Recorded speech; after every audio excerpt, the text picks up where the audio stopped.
Hello, today I'm going to show how we have been making our own apple cider vinegar. So this is the result right here, homemade apple cider vinegar. As you can hear, it's kind of hissing because I shook it so it wants to be releasing the gas.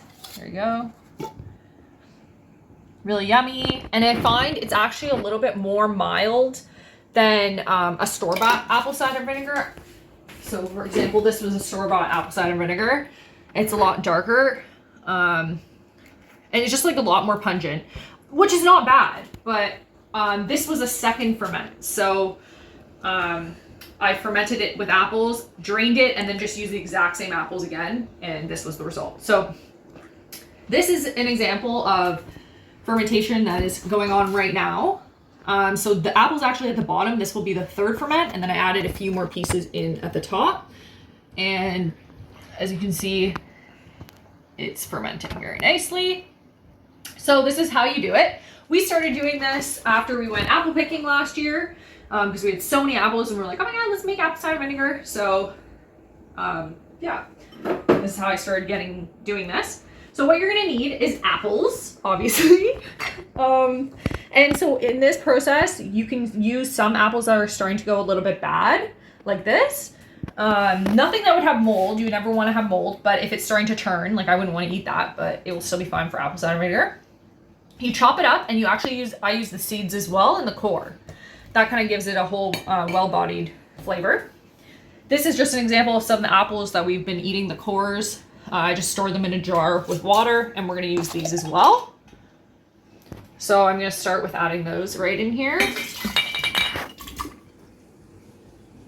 Then add all these chunks. And this is like a really easy recipe because you only need two things: apples and water.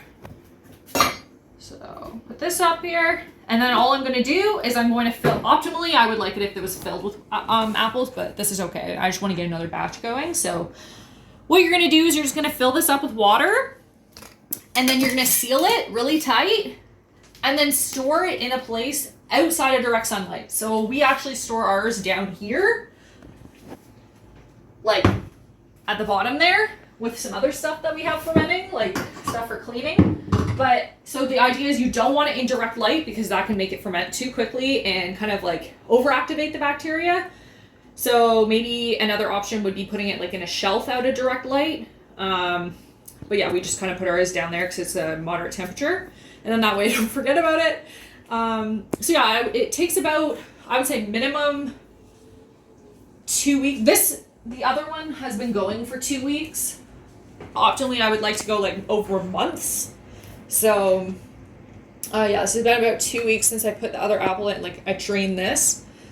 The first time though, we did it, I think it was like 2 months. So yeah, I would say